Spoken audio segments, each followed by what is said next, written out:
इन्नल हम्दुलिल्लाह नहमदुहु व नस्तईनुहु व नस्तगफिरुहु व नऊज़ु बिल्लाहि मिन शुरूरि अनफुसिना व मिन सय्यिआति अमालिना मन यहदिहिल्लाहु फला मुज़िल्ल लहु व युज़लिलहु फला हादिय लहु व अशहदु अन ला इलाहा इल्लल्लाह व अशहदु अन्ना मुहम्मदन अब्दुहु व रसूलुहु अम्मा बाद फ़इन्ना खैरल हदी हदी मुहम्मद सल्लल्लाहु अलैहि वसल्लम व शर्रल उमूरि मुहदसातुहा व कुल्लु मुहदसतिन बिदअह व कुल्लु बिदअतिन दलाला व कुल्लु दलालतिन फिन्नार।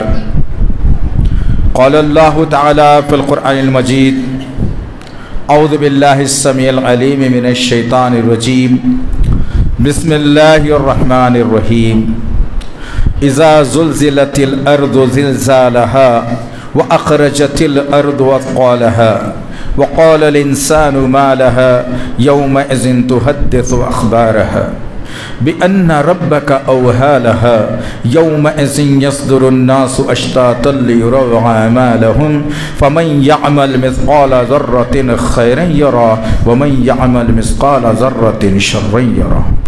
रब्बि इश्रह ली सदरी व यस्सिर ली अमरी वहलुल उक़दतम मिन लिसानी यफ़क़हू क़ौली रब्बि ज़िदनी इल्मा आमीन रब्बल आलमीन। तमाम तारीफ़ें बुज़ुर्गी बड़ाई किबरियाई उस रब्ब गालिब मौला के लिए जो तमाम जहानों का पालनहार मुदब्बिर मुश्किल कुशा हाजत रवा, जिसकी ज़ात में कोई शिकवा नहीं, जिसकी दानिश में कोई शिकायत नहीं, बरख़ता से ला रैब है। दरुद व सलाम महबत वही किताब हिकमत के मालिक साहिब ताज व मेराज व बुर्राक़ सल्लल्लाहु अलैहि वसल्लम। सलाम उस पर के जिसके संग पारों ने गवाही दी, सलाम उस पर के जिसके चांद तारों ने गवाही दी।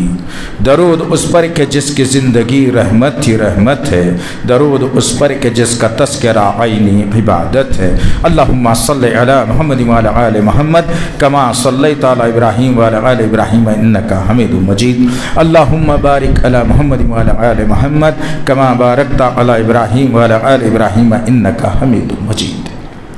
बुज़ुर्गों और अज़ीज़ नौजवान साथियों और पस से पर्दा सुनने वाली इस्लाम की मुअज़्ज़ज़ मोतबर ख़वातीन, ये अल्लाह का बेपनाह फ़ज़ल और करम एहसान है कि अल्लाह रब्बुल इज़्ज़त ने उम्मत मोहम्मदिया में पैदा फरमाया और उसका उम्दा और बेहतरीन शुक्र यह है कि अल्लाह वहदहू ला शरीका लहू ने शिरक से बचाकर तौहीद परस्त में पैदा फरमाया और बिदअतों से बचाकर सुन्नतों से मोहब्बत करने वाला बनाया।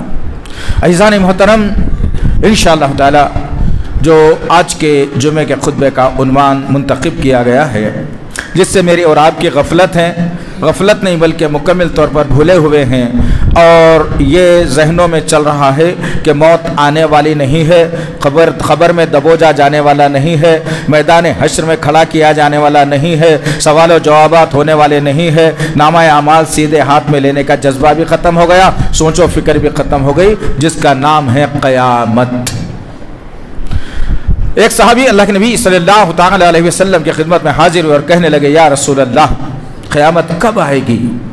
हमने कभी अपने इमाम से, अपने आलिम से, अपने बाप से, इल्म जानने वालों से, कभी ईशा की नमाज के बाद फुर्सत में रहता है वक्त आदमी इत्मीनान से अपने किसी आलिम के पास जो नमाज में सूरतें पढ़ाई गई है, वो इमाम से जिनके पीछे हम मुक्तदी बनकर नमाज पढ़े हैं, उस इमाम से हमने कभी बैठकर ये सवालात नहीं किए कि मौलाना अगर ज़िंदगी सुकून की अगर गुजरेगी, अल्लाह की इताअत में गुजरेगी तो मौत कैसे आएगी? पूछा है कभी?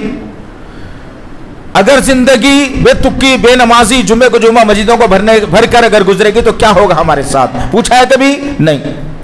ये पूछा है कि चलो भाई ऐसे ऐसे ज़िंदगी गुजर गई, मरने के बाद खबर में दफनाया जाएगा और खबर में दफनाने के बाद मुनकिर नकीर जो सवालात करेंगे उसकी तैयारी कैसी करने हैं? इमाम साहब जरा हमारी रहबरी तो फरमा दीजिए, किया है कभी?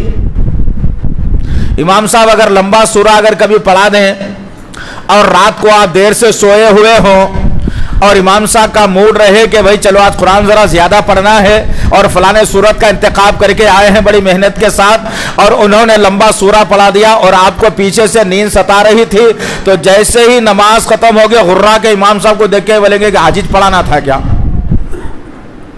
हमने तो हालत ये बना दी इस्लाम और दीन की, अपनी मर्जी से जीना, अपनी मर्जी से खाना, अपनी मर्जी से सोना, अपनी मर्जी से फिरना, अपनी मर्जी से कमाना, हलाल को छोड़ना, हराम तरीके से कमाना, धोखा दे के कमाना, बीवी बच्चों को दुनियादारी के अंदर छोड़ देना, बच्चियों को दीन की तालीम से दूर रख के असली तालीम की तरफ ढकेल देना, बीवी की नाजायज ख्वाहिशात हो जायज ख्वाहिशात हो पूरी करने में लग जाना, माँ बाप को भूखे रख देना, धक्के देके बाहर निकाल देना, ओल्ड एज होम का उनका करवा देना। हमारी जिंदगियां तो यहीं तक होकर रह गई, भला हम क्या कयामत की जो ना हौलाकियों को झेल सकेंगे? तसव्वुर करना, तदब्बुर करना। अल्लाह वहदहु ला शरीका लहू ने तौरेत, ज़बूर और इंजील ये 3 किताबों का नुज़ूल किया, चौथी किताब अल्लाह के तरफ से कुरान दी गई इस जमीन पर रहने वाले तमाम इंसानों को, इंसानों में बिलखुसूस मुसलमानों को। और ताज्जुब करेंगे, तौरेत और ज़बूर और इंजील का मुताला करते हैं तो ये जुमला आपको कहीं पे भी नहीं मिलेगा, बल्कि कुरान में ये जुमला मिलेगा कि ज़ालिकल किताबु ला रैब फीह, ये वो किताब है कलामुल्लाह कुरान मजीद जिसमें जर्रा बराबर शक व शुबे की कोई गुंजाइश नहीं है।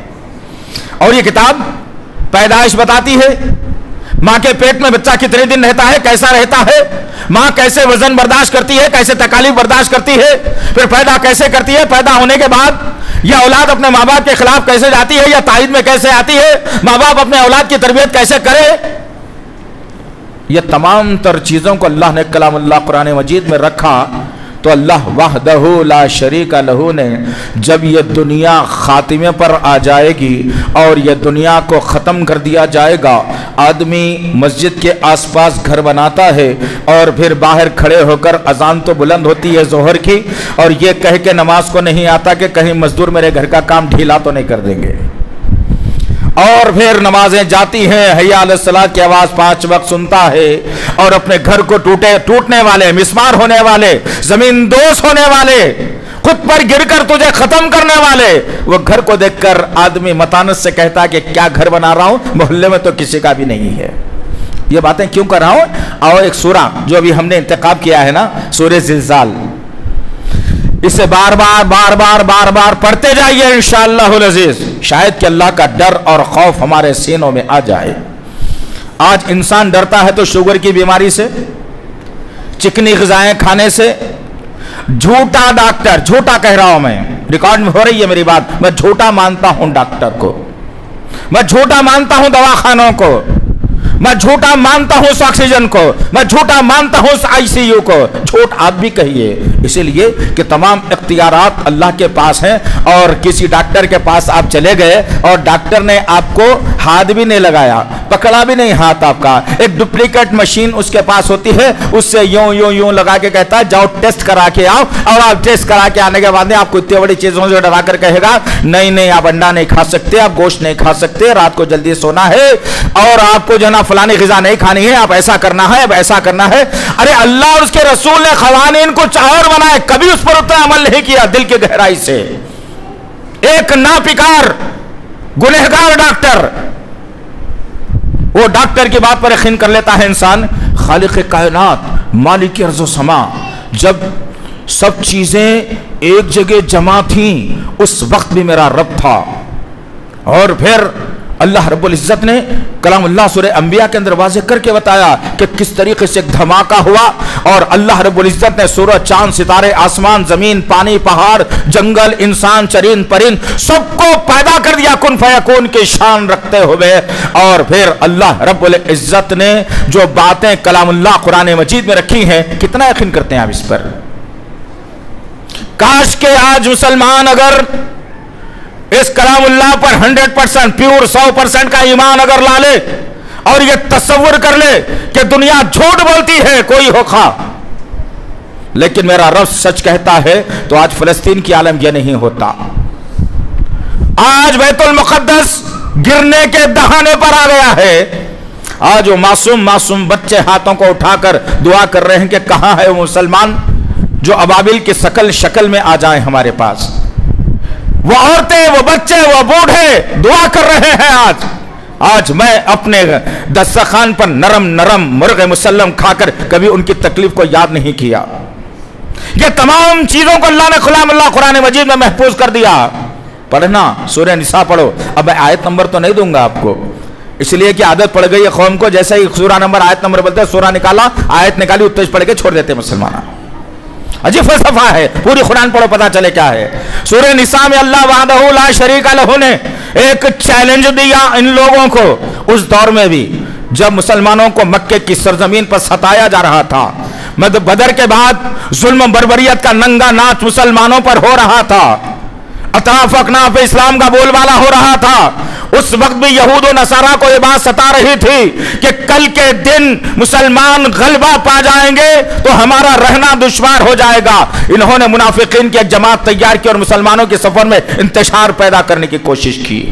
अल्लाह रब्बुल इज्जत ने क्या कहा सूरह निसा के अंदर, क्या तुमको उनकी आवाजें तुमको सुनाई नहीं देती?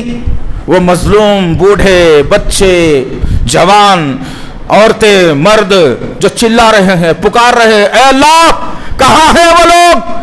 आज हम जुल्म के साए के तहत जिंदगी गुजार रहे हैं, भुखमरी हमारा मुकद्दर बन गया, प्यास नहीं बुझ रही है हमारी, रातों को नींद नहीं आती, जख्मों से चूर है हम। अल्लाह कहां है वो लोग? क्यों नहीं भेजता तू उनको हमारी मदद के लिए? अल्लाहु अकबर। कलामुल्लाह कुरान मजीद में है ना। ये तमाम बातों के साथ अल्लाह वहदहू ला शरीका लहू ने जिंदगी गुजारने के तरीकों से लेकर अल्लाह ने क़यामत के उन मनाजिर को भी पेश कर दिया। हम पढ़ने से खासिर हैं। बताए ना कि इंसान के जहन ये बता रहा है कि जस जीना है, मरना ही नहीं है, मौत आने वाली नहीं है, ये घर छोड़ के जाने वाले ही नहीं हो, ये घर टूटेगा भी नहीं, ना कोई आके इसको तोड़ सकता है। मेरा तो इन्फ्लुएंस है, मेरा तो बहुत बड़े बड़े ताल्लुकात है, कौन आ सकता है मेरे पास? अस्तगफिरुल्लाह, रब से ताल्लुक, रब का इन्फ्लुएंस हमारे जहन से खत्म हो गया। आज इन्फ्लुएंस अगर बनाना है, ताल्लुकात अगर बनाना है तो अपने रब से गहरा बनाइए।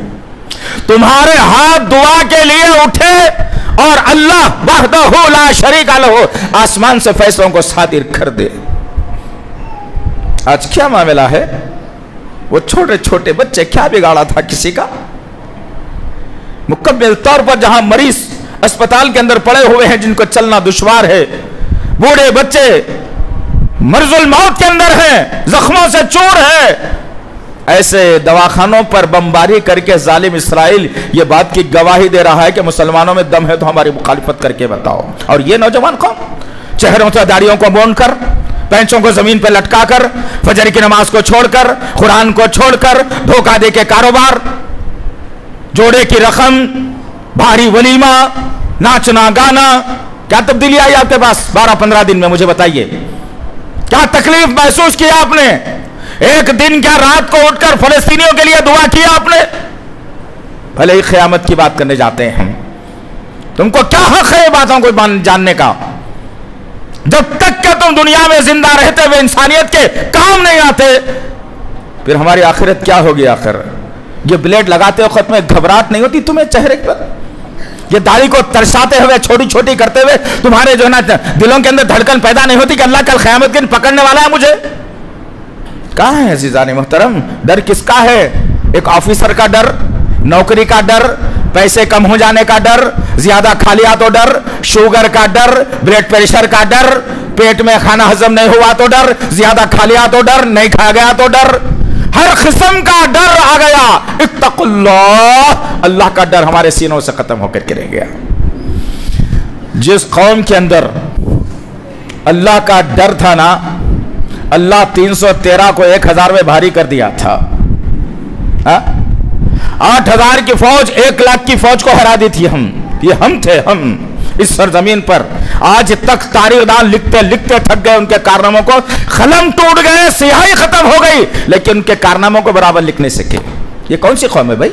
वही कलमा था ना वो हमारा उनका, वही कुरान था ना उनका हमारा उनका। अजीब सा फलसफा है। आज भी वक्त है, याद रखो आप, आज भी वक्त है आपके पास, उठो और खड़े रहो, मुसलमान भाइयों के कांधे से कांधा मिला लो। हम पहुंच तो नहीं सकते, उनके साथ ठहर के लड़ तो नहीं सकते, लेकिन एक तरीका अल्लाह ने मुझे और आपको सिखाया है, नबी के जरिए से सिखाया है, और मेरे और आपके आका मोहम्मद सल्लल्लाहु अलैहि वसल्लम ने इसको क्या कहा? बेहतरीन हथियार कहा। दुनिया का सबसे खतरनाक हथियार अगर किसी मुल्क के पास हो, लेकिन मेरी जबान से निकलने वाले 2 जुमले उस हथियार को भी पसपा कर सकते हैं, वो है दुआ। की आपने दुआ?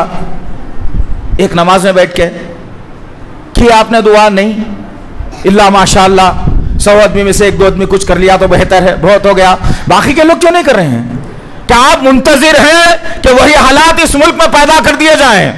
क्या आप मुंतजिर हैं कि हमारी आंखों के सामने हमारी जवान बेटी की इस्मत-ए-अज़ी कर दी जाए? क्या आप इस बात पर मुंतजिर हैं कि मेरी बीवी को उठा ले जाकर 8-8 गुंडे जिना करके वैसी हालत में लाकर छोड़ दे? अगर है तो आपको मुबारक हो, मगर इस्लाम चाहता कुछ और है, मैं करता कुछ और हूं। इस्लाम सोचता कुछ और है, मैं सोचता कुछ और हूं। इसी की वजह से मैं मार खा रहा हूं। गर्ज इंसान जीता है, अच्छे या बुरे अमल करके जीता है। वक्त गुजरता है, जब मौत का वक्त आता है और खबर में ले आके डाल दिया जाता है, फिर 3 सवालात हो जाते हैं। तेरा रब क्या है, तेरा दीन क्या है, तेरे नबी, तेरे दरमियान में जो शख्सियत आई थी वो कौन है? इसके जवाबात इंसान चाहे कोई दे दे या ना दे, फिर कब्र बंद कर दी जाती है। उसकी खबर को या तो जन्नत का जो है ना क्यारी बना दी जाती है, जहन्नुम का गड़ा बना दिया जाता है। वक्त गुजरता है, अब बारी आती है इस कायनात की। अब तक तो 1-1, 2-2 लोगों को खबरों में दफनाया जाता रहा, 20-20, 30-30, 40-40, आज तो 100-100, 500-500 लोगों की खबर फलस्तीन पर बनाई जा रही है। लेकिन हर इंसान उसी खबर से उठकर खड़ा होगा। अल्लाह वाहदहु ला शरीका लहू ने सूरह ज़िलज़ाल का नुज़ूल करके मेरे और आपके दिलों की धड़कन को तेज कर दिया, मेरे और आपकी सोचो विचार को बदल दिया। अल्लाह ने क्या कहा? अल्लाह रब्बुल इज़्ज़त ने आज अगर कहीं ज़लज़ला आता है, किसी मुल्क में आता है, किसी खित्ते में आता है, किसी शहर में आता है, तो क्या किया जाता है? एक मशीन लगा दी गई और जमीन के पैमाने को नाप लिया गया और बाद में ऐलान होता है कि ये ज़लज़ला 7.6 का था, 6.5 का था, 3.4 का था, इतना ज़लज़ला यहां पर आया, इतना ज़लज़ला यहां पर आया। लेकिन कुर्बान जाइए मेरे रब पर, अल्लाह ने तमाम मिशनरियों को फेल करते हुए कहा, इज़ा ज़ुल्ज़िलतिल अर्ज़ु ज़िलज़ालहा। अल्लाहु अकबर। कई मरतबा इमाम साहब की जुबानी हमने नमाज में सुना होगा, कई मरतबा अपने छोटे छोटे बच्चों की जुबानी घर में सुना होगा, कई मरतबा जब अकेले नमाज पढ़ने का हो या सुन्नत नफिल या फर्ज भी अगर छूट गई पढ़ने का हो तो उन नमाजों के अंदर यह सूरत को हमने पढ़ा होगा। लेकिन क्या हमने गौर और फिक्र तदब्बुर किया है कि सूरत तकाजा क्या कर रहा है? अल्लाह फरमाता है जोरदार झटके से, जिसके कोई पैमाइश नहीं, जिसको कोई मशीन नाप नहीं सकता, और एक खिते के लिए नहीं आएगा, एक मुल्क के लिए नहीं आएगा, एक शहर या मोहल्ले के लिए नहीं आएगा, पूरी कायनात को एक ही वक्त में अल्लाह दहला करके रख देगा। वो खतरनाक ज़लज़ला होगा। ये बड़ी बड़ी ऊंची ऊंची इमारतें जिस पर मैं फख्र कर रहा हूं, जमीन पर धड़ाम से गिर पड़ेगी। ना लोगों को निकलने का मौका रहेगा, ना लोगों को जाने का मौका रहेगा, ना लोगों को बचने का मौका रहेगा। खतरनाक ज़लज़ला, इज़ा ज़ुल्ज़िलतिल अर्ज़ु ज़िलज़ालहा, खतरनाक ज़लज़ला ला दिया जाएगा और हमारी आंखों के सामने तमाम की तमाम इमारतें गिरती हुई नजर आएंगी, टूटती हुई नजर आएंगी, इंसानियत चिल्लाती बिलबिलाती रहेगी। वो आखिरी मौका रहेगा, उसके बाद फिर तुम्हारे पास कुछ नहीं बचेगा। वख़रजतिल अर्ज़ु वस्क़ालहा, और जमीन अपने सारे बोझ को निकाल कर बाहर डाल देगी। वक़ालल इंसानु मा लहा, क्या हो गया भैया इंसान को? इंसान कहेगा ये क्या हो गया जमीन को, ये क्या हो रहा है इसके साथ?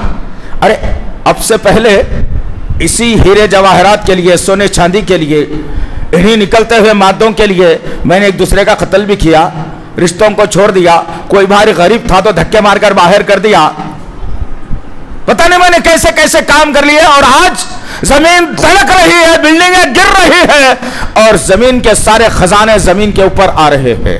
इम्तिहान होगा। अब चुन ले, अब देख ले कितना उठा सकता है। क्या उठा सकेगा इंसान? नहीं।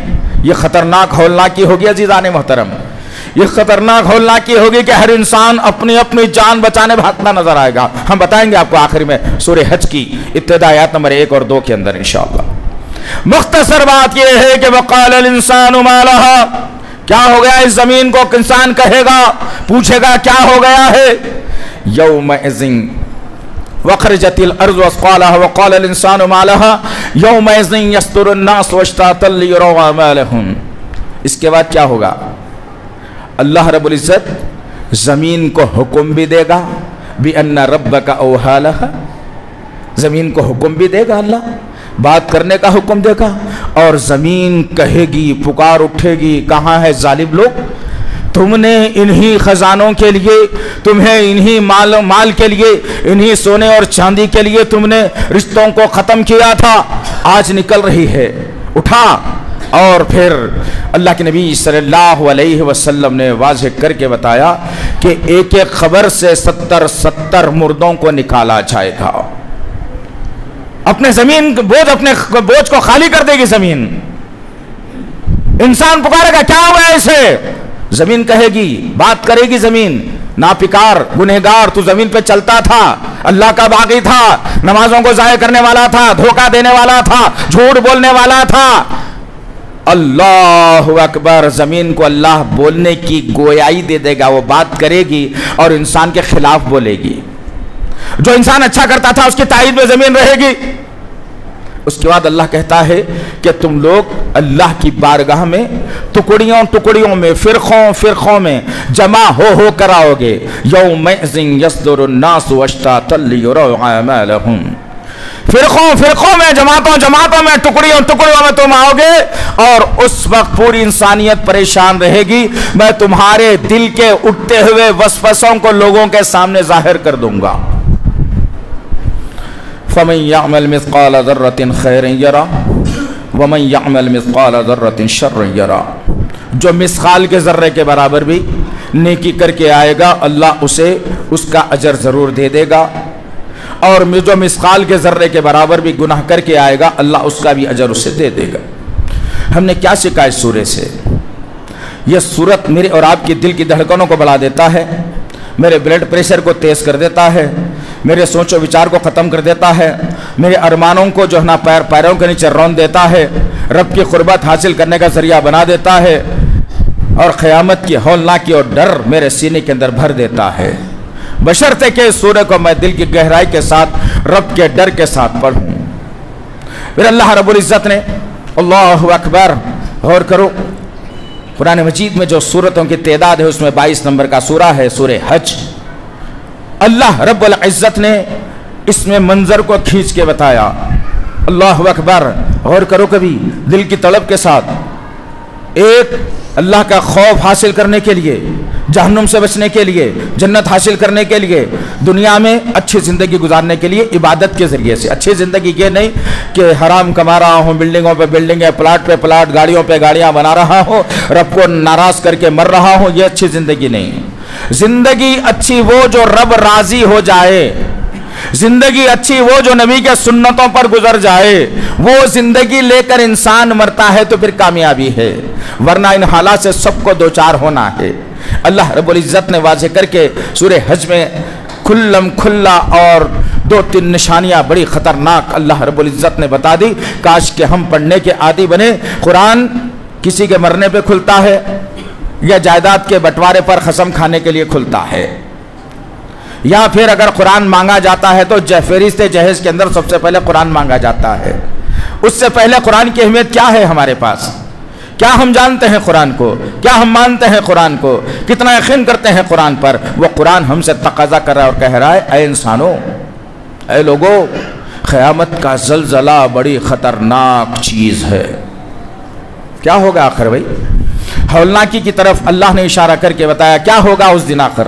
हमने कभी तदब्बुर नहीं किया, फिक्र नहीं की, इसीलिए कि इंसान, मैं तो समझता हूँ जिस दिन से ये फ़ोन निकल के आया और जिस दिन से ये एंड्रॉयड का मसला आया, जिस दिन से नेट का मसला आया, अपने दिल पे हाथ रख के ज़रा गवाही दे के बोलना, कई बरस गुजरे होंगे, कई घंटे गुजर गए होंगे, कई महीने गुजर गए होंगे, कई साल गुजर गए होंगे, हमने आसमान को कभी नज़र उठा के देखा ही नहीं, इसलिए कि हर इंसान की नज़र यहाँ आ गई। तो आसमान को क्यों देखे इंसान? अल्लाह ने उसी आसमान को कहा कि क़यामत की हौलनाकियों से हौलनाकी यह होगी कि क़यामत के दिन अल्लाह ताला इस आसमान को लाल कर देगा, तेल की तलछट जैसा सितारे झड़ा दिए जाएंगे। अल्लाहु अकबर। सूरज और चांद को अल्लाह अपने सीधे हाथ पर लपेट लेगा। क्या क्या होगा? क्या यह हौलनाकियों से कम नहीं है? अल्लाह रब्बुल इज़्ज़त ने सूरह हज की आयत नंबर 1 और 2 के अंदर कहा कि बड़ा ख़तरनाक है। क़यामत का जो ज़ल्ज़ला होने वाला है बड़ा ख़तरनाक। इज़ा ज़ुल्ज़िलतिल अर्ज़ु ज़िल्ज़ालहा, ये ख़तरनाक ज़ल्ज़ला जब कायम होगा तो होगा क्या आखिर? सबसे पहले तुम लोगों को देखोगे कि लोग ऐसे चलते रहेंगे सड़क पर, रास्ते पर, जैसा फुल नशे में है और पी के चल रहा है, लुढ़क लुढ़क के चलेगा इंसान। बल्कि अल्लाह फरमाता है कि ये लोग लुढ़क के चल रहे हैं तो पिए हुए नहीं रहेंगे, ये लोग कोई शराब नौशी करे हुए नहीं है ये लोग। ये क़यामत के ज़ल्ज़ले की जो आवाज थी, धमाका था, उसके वजह से इनके दिन पागल हो गए, इनके दिमाग निकल गए हैं, इनका दिमाग खराब हो गया। अब ये दिमाग को सुधारने वाला नहीं, इसलिए इंसान रास्ते से गुजर रहा है तो फिर इस चल नहीं रहा है। पीने वाला आदमी, नशाखोर आदमी सीधा रास्ता नहीं चल सकता। ये पहली हौलनाकी रहेगी। इसके बाद अल्लाह रब्बुल इज्जत कहते हैं, अल्लाहु अकबर, कि जो माँ अपने पेट में बच्चे को 9 महीने तक संभाल कर रखती है, हर आफत से खाने पीने को बचा कर रखती है, कहीं मेरे अंदर पैदा होने वाली औलाद को नुकसान ना हो जाए। ये क़यामत का ज़ल्ज़ले की गड़गड़ाहट इतनी ख़तरनाक होगी कि औरतों के हमल साक़ित हो जाएंगे, हमल गिर जाएंगे उनके इस खौफ से, इस खतरे की वजह से। तीसरी बात बड़ी खतरनाक बताई गई, एक माँ अपने बेटे से बहुत प्यार मोहब्बत करती है, एक माँ अपनी औलाद से बेपनाह मोहब्बत करती है, खुद नहीं खाती मगर अपने औलाद को खिलाती है, खुद कच्चे में सोती है लेकिन औलाद को सुखे में सुलाती है, अपने औलाद के हर जो है ना गम में शरीक हो जाती है, खुश होता है तो मुस्कुरा देती है। वो माँ अपने छाती से चिमटा हुआ बच्चा जो दूध पी रहा था, ज़ल्ज़ला आ जाएगा, क़यामत कायम हो जाएगी, गड़गड़ाहट होगी, चीखो पुकार होगी, हौलनाकी हो जाएगी। उस वक्त में वो माँ अपने उस छोटा शीरखार बच्चा जिसको अपनी छाती से लगाकर दूध पिला रही थी, अपने आप को बचाने की खातिर वो जमीन पर उस बच्चे को पटक देगी और खुद अपने आप बचाने के लिए भाग जाएगी। ये होने वाला है। अब आप कितना यकीन करते हैं कुरान पर, वो आप पर है। कुरान ने तो कह दिया ज़ालिकल किताबु ला रैब फी। अल्लाहु अकबर। फिर एक हौलनाकी ये भी होगी कि टखनों के बराबर किसी का पसीना, घुटनों के बराबर किसी का पसीना, सीने के बराबर किसी का पसीना, होठों के बराबर किसी को क्या कहा लगे अभी ने, पसीने की लगाम लगाई जाएगी, होठों के अंदर तक आ जाएगा। अल्लाहु अकबर। सूरज बिल्कुल करीब आ जाएगा, जमीन को जो है दूधिया बना दिया जाएगी, जैसा मैदा होता है सफेद उस किस्म का बना दिया जाएगा। वह सूरज की रोशनी से चमकता रहेगा, इंसान की नजरें चुंधियाई जाएंगी, परेशानी के आलम में होगा, खुद के पसीने में गुजना गोता खाता रहेगा। तो गर्ज कहने का मकसद ये है अज़ीज़ान मोहतरम, इसके लिए मैंने और आपने तैयारी क्या की है। तो हम अर्ज़ कर रहे थे शुरू में आपके पास कि एक साहबी रसूल आए और अर्ज़ करने लगे कि या रसूल अल्लाह, क़यामत कब आएगी, कब आएगी क़यामत? अल्लाह के नबी सल्लल्लाहु अलैहि वसल्लम ने बिठाकर बहुत बड़ा तकरीर नहीं की, बहुत लंबी हदीस नहीं बताई, बहुत बड़ी नसीहत नहीं की, बल्कि उस आदमी से पलट कर अल्लाह के नबी सल्लल्लाहु अलैहि वसल्लम ने सवाल किया और कहा कि बाबा, क़यामत के बारे में पूछ रहे हो मियाँ, क़यामत के लिए तैयारी क्या की है? तो पता ये चला कि क़यामत के लिए आज तैयारी की ज़रूरत है। तो कल क़यामत के दिन मैं और आप आराम और चैन और सुकून से जाएंगे, आराम और चैन और सुकून के साथ हमारा हिसाब होगा, आराम और चैन और सुकून के साथ हम जो है ना अल्लाह की बारगाह में पहुंचेंगे। हमारी नेकियों को अल्लाह कबूल करेगा, जो नेक काम हमने किए थे उसे कबूल करेगा और अपने सीधे हाथ के अंदर अल्लाह रब्बुल इज्जत नामा अमाल देगा। वरना दुनिया की चाटुकारी में रह गए, दुनिया को खुश करने में रह गए, दुनिया बनाने में रह गए। अब आजकल तो एक नई फिक्र है, अजीब सा सवाल आ गया मुसलमानों के जहन में, शैतानी सवाल है। वो सवाल क्या है? अरे भाई, अल्लाह बहुत कुछ दिया है आपको, 4 प्लाट आपके रखे हुए हैं, एक जगह मस्जिद बनाना है, 1 प्लाट बेच दो, मस्जिद बना डालेंगे। तो वो साहब ने क्या जवाब दिया? अस्तग़फिरुल्लाह रब्बी ला हौला वला कुव्वता इल्ला बिल्लाह। कहते हैं, अरे मौलवी साहब, देने में कोई हर्ज नहीं है, बिल्कुल सही है आपकी बात, दे सकते हैं, मस्जिद बन जाएगी, मुश्किल नहीं है, लेकिन बच्चों का मुस्तकबिल भी तो है ना। तुम्हारे सामने अगर तुम्हारे बच्चे मर जाएं तो क्या मुस्तकबिल रहेगा? तुम उस घर को दे करके वो प्लाट अपने बच्चों के मुस्तकबिल को बेहतरीन करके उन्हें अपने साथ जन्नत में ले जा सकते हैं। मामला अजीब सा है। एक साहब के बारे में बात आई, हमने दरियाफ्त किया और पूछा गया भाई क्या बात सही है, तो कहा कि हाँ। वो क्या बात कि उनके पास कुछ काम था, बहरहाल कोई बड़े ऑफिसर थे, 5 करोड़ रुपए उनको जो है ना ड्यूटी के बाद, नौकरी खत्म होने के बाद मिले। जैसे ही वो 5 करोड़ रुपए मिले, कोई शैतान सिफत उनके पास जाके बोला हालात सही नहीं है, पैसे इधर उधर हो जाते, बैंक में 20 साल के लिए डिपॉजिट कर दो, 5 करोड़ रुपए रख दो, महीने को 5 लाख रुपए आते। अरे अल्लाह अकबर, सूद खाकर मुसलमान जिंदगी गुजार के अल्लाह से तौबा मगफरत करके जन्नत में जाने की फिक्र में है। ये हाल हमने बना लिया दुनिया को बनाने के लिए, दुनिया को चलाने के लिए। हमने बात की तो कहने लगे कि नहीं मौलवी साहब मैं मुतमईन हूं इससे। अस्तगफिरुल्लाह, शैतान भी ऐसे ही मुतमईन हो गया था। इंसान और मुसलमान मुतमईन नहीं हो सकता जब तक के अल्लाह और उसके रसूल का कानून हमें इजाजत ना दे। अजीब सा फलसफा है मुसलमानों का, अजीब सा मामला है मुसलमानों का। हालात यहां से यहां तक आ गए कि पूरी दुनिया में इस्लाम और मुसलमानों को तंग करने की साजिशें बनाई जा रही हैं। यह अलग बात है, एक वक्त आएगा मुसलमानों को जंगों में कामयाबी मिलेगी इंशाअल्लाह, हम नाकाम नहीं होंगे। लेकिन ये बात के ऊपर मैं और आप अपने अपने घरों में बैठ जाएं, क्या अल्लाह के लिए हम मजलूमों के लिए दुआ ना करें? क्या मजलूमों के लिए अल्लाह के सामने हाथ को ना फैलाएं? क्या मजलूमों की कामयाबी के लिए, फलाह के लिए, इस्लाम की सरबुलंदी के लिए बैतुल मुक़द्दस, वो मस्जिद अज़ीज़ान मोहतरम जिसको मेरे और आपके आका मोहम्मद सल्लल्लाहु अलैहि वसल्लम ने पसंद करके अपना क़िबला बनाया था, पहला क़िबला जिसको पसंद किया था मेरे नबी ने, वो बैतुल मुक़द्दस आज खतरे में है। याद रखना इस बात को। क्या आप मुंतज़िर हैं कि आपका घर बच जाए, बैतुल मुक़द्दस शहीद हो जाए? क्या आप इस बात के मुंतज़िर हैं कि आपका बैंक बैलेंस बच जाए, बैतुल मुक़द्दस शहीद हो जाए? अगर ये सोच आपकी है तो आज बदल लीजिए अज़ीज़ान मोहतरम, आज बदल लीजिए। आपको शायद इस बात की इत्तला नहीं होगी कि इसराइल और फ़लस्तीन में झगड़ा हो रहा है, लेकिन यहाँ के कुछ अंधभक्त मुसलमानों को गद्दार बता रहे हैं और हम उसका जवाब देने से भी कासिर हैं, हम उसकी मुखालिफत करने से भी कासिर हैं। क्या हो गया है इस कौम का? आखिर कौन सा आटा खा रहे हो तुम? कौन सी ग़िज़ा खा रहे हो तुम? किस अल्लाह पर यकीन है तुम्हारा? कौन से कुरान को तुम मानते हो? क्या हो गया अज़ीज़ान मोहतरम? आज उठ के खड़े होने का दौर है, वरना जिंदगी भर तुम्हें सोने पर मजबूर कर दिया जाएगा। आज वक्त है, उठो।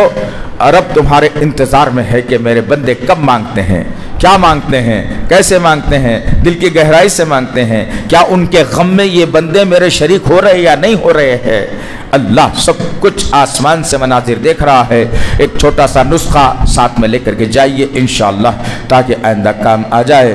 एक काम करें इंशाअल्लाह ताला, अपने रब को मनवाने के लिए हमारे पास कुछ है तो नहीं, हमारे कोई बड़े बड़े ऐसे अमाल तो नहीं है कि जिसको अल्लाह के सामने रख करके मैं मांग लूँ कि अल्लाह उनको कामयाबी अता फरमा। मैं नहीं कह सकता, मेरी ज़िंदगी गद्दारी में और बहुत बड़ी गुनाहों में गुजर रही है, लेकिन एक उसूल है मेरे नबी का, उसको लेकर शायद मैं और आप वो उसूल पर आ जाएं तो इंशाअल्लाह अल्लाह हमारी दुआओं को ज़रूर ज़रूर सुनेगा। मैं नौजवानों से गुजारिश कर रहा हूँ, जो बुज़ुर्ग हैं, मेरी माँ बहनें, उनसे भी गुजारिश कर रहा हूँ कि पीर और जुमेरात का रोज़ा हम फ़लस्तीनियों की दुआ के लिए मुक़र्रर करेंगे इंशाअल्लाह। पीर के दिन रोज़ा रखेंगे, जुमेरात के दिन रोज़ा रखेंगे इंशाअल्लाह, और सहर से 1 घंटा पहले हम उठेंगे इंशाअल्लाह। जो मुक़द्दर में हमारे है 2 रकात, 4 रकात, 8 रकात हम पढ़ेंगे इंशाअल्लाह। और ये कीमती सर जो अल्लाह ने मुझे दिया है, जिसमें कीमती शयों को अल्लाह ने रखा है पूरे जिस्म से हटाकर, ये सर को रात के अंधेरे में अपने रब के सामने डाल देंगे इंशाअल्लाह। ये पेशानी और नाक को ज़मीन पर रगड़ेंगे इंशाअल्लाह, अपने गुनाहों को अपने रब के सामने रखेंगे और इल्तिजा करेंगे कि अल्लाह जिस तरीके से काबे को बचाने के लिए तूने अबाबिल का इंतजाम किया था, या अल्लाह अबाबिल आ सकते हैं अभी भी तेरे इशारे के ऊपर, लेकिन अल्लाह मुनासिब यह है कि तो हमें इस्तेमाल कर रहे इस काम के अंदर। दुआ तो करो, कभी मांगो तो सही कभी रब के अंदर। बहुत बुरे हालात से 2-4 हैं दोस्त मुसलमान इस वक्त में, कोई मुल्क मदद करने के लिए तैयार नहीं है, सब ऊपर ही भरोसा दिला रहे हैं कि हम तुम्हारे साथ हैं, हम तुम्हारे साथ हैं, लेकिन शब रोज़ जिनके ऊपर दनादन 24 घंटे बमों की बारिश हो रही हो, जिनके मासूम बच्चे तड़प तड़प कर अपने माँ बाप के सामने, आंखों के सामने दम तोड़ रहे हों, जिन मासूमों के औलादें जो अपने माँ बाप के गोद में खेलना था वो माँ बाप इस दुनिया से जा चुके हों, जिनके ख़ानदान को ज़मीन दोस्त कर दिया गया हो, क्या हम उनके लिए दुआ नहीं कर सकते? क्या हम उनके लिए अल्लाह के अर्श को झिंडोड़ नहीं सकते? क्या हम उनके लिए दुआ करके उनकी मग़फ़िरत का ज़रिया बना नहीं सकते? बना सकते हैं। आइए इंशाअल्लाह ताला, आइए हम दुआ करते हैं कि अल्लाह फ़लस्तीन को कामयाबी अता फरमा मेरे पाक परवरदिगार। अल्लाह ऐ दो जहाँ के मालिक, तुझको इसमें आज़म का वास्ता है मेरे पाक परवरदिगार। या अल्लाह बैतुल मुक़द्दस की हिफाजत फरमाए अल्लाह, बैतुल मुक़द्दस की हिफाजत फरमाए अल्लाह। या अल्लाह, या अल्लाह, जो कोई भी मुसलमानों का लिबादा ओढ़ कर जो यहूदियों के गोद में बैठकर फ़लस्तीन को तबाह करना चाह रहे हैं अल्लाह, उनसे भी इंतकाम ले मेरे पाक परवरदिगार। या अल्लाह, आपने खुद सूरह फातिहा में कहा कि गैरिल मग़ज़ूबी अलैहिम वलद्दाल्लीन। या अल्लाह, जब इतने ख़तरनाक अल्फाज उनके ख़िलाफ़ में हैं, वो कौम आज मुसलमानों को परेशान कर रही है मेरे पाक परवरदिगार, उस कौम को तबाह बर्बाद कर दे मेरे गफ़ूर रहीम, उनको नीस्त नाबूद कर दे मेरे पाक परवरदिगार। फ़लस्तीन की हिफाजत फरमा मेरे पाक परवरदिगार, आलम इस्लाम के मुसलमानों की हिफाजत फरमा अल्लाह। जो राजा महाराजा जो बादशाह बनकर मुस्लिम ममालिक पर काबिज़ है मेरे गफ़ूर रहीम, या अल्लाह इन्हें होश के नाखून दे मेरे पाक परवरदिगार, ये मदद के लिए फौरी उठ खड़े हो जाए मेरे पाक परवरदिगार। या अल्लाह, या अल्लाह, या अल्लाह, हमारी इन टूटी फूटी दुआओं को कबूल फरमा मेरे पाक परवरदिगार। यहाँ बैठने वाला हर भाई, हर बुजुर्ग, हर नौजवान, हर बच्चा, हर माँ, हर बहन बेचैन है मेरे अल्लाह, हमारे भाइयों के लिए, बहनों के लिए। या अल्लाह, हम पहुँच तो नहीं सकते मेरे पाक परवरदिगार, बहुत से कायदे कानून गलत बना दिए गए हैं मेरे गफूर रहीम। या अल्लाह, हमारी ज़बान से निकले हुए अल्फाज को शर्फ कबूलियत अता फरमा मेरे पाक परवरदिगार।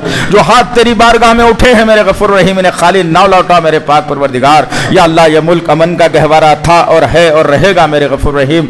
इस मुल्क के अमन को दरहम बरहम करने की नापाक साजिशें चल रही हैं मेरे पाक परवरदिगार। या अल्लाह, इन साजिशों को नाकाम बना दे मेरे पाक परवरदिगार, इन जालिमों का पंजा मरोड़ दे मेरे पाक परवरदिगार, इन जालिमों के जो है ना, जो हुक्मरान है, हुकूमतों को खत्म फरमा मेरे पाक परवरदिगार। अमन और शांति की हुकूमत को कायम फरमा मेरे पाक परवरदिगार, अमन और शांति की हुकूमत को कायम फरमा मेरे पाक परवरदिगार। या अल्लाह, मजलूम माओं की दुआओं को कबूल फरमा, मजलूम बेटों की दुआओं को कबूल फरमा। या अल्लाह, हमारे उलमाओं की हिफाजत फरमा। या अल्लाह, हमारे हाफिज़ों की हिफाजत फरमा। या अल्लाह, हमारे इमामों की हिफाजत फरमा। या अल्लाह, हमारे मुअज़्ज़िनीन की हिफाजत फरमा। या अल्लाह, हमारे मदारिस की हिफाजत फरमा। या अल्लाह, हमारे मसाजिद की हिफाजत फरमा। इनकी जो है नापाक नज़र हमारे इन्हीं लोगों के ऊपर है मेरे अल्लाह, इनकी नज़रों को अंधा बना दे मेरे पाक परवरदिगार। या अल्लाह, कोई नहीं है मेरे पाक परवरदिगार, फिर से कोई सलाहुद्दीन अय्यूबी पैदा फरमा दे मेरे पाक परवरदिगार, फिर से किसी नौजवान को मोहम्मद बिन कासिम बना कर ला दे मेरे पाक परवरदिगार। या अल्लाह, तुझको तेरे तमाम नामों और सिफात का वास्ता है, हमारी दुआओं को कबूल फरमा, हमारी दुआओं को कबूल फरमा, हमारी दुआओं को कबूल फरमा। रब्बना तक़ब्बल मिन्ना इन्नका अंतस समीउल अलीम व तब अलैना इन्नका अंतत तव्वाबुर रहीम व सल्लल्लाहु तआला अला खैर खल्क़िहि मुहम्मद व अला आलिहि व अस्हाबिहि अजमईन बिर्रहमतिका या अरहमर राहिमीन वल्हम्दुलिल्लाहि रब्बिल आलमीन।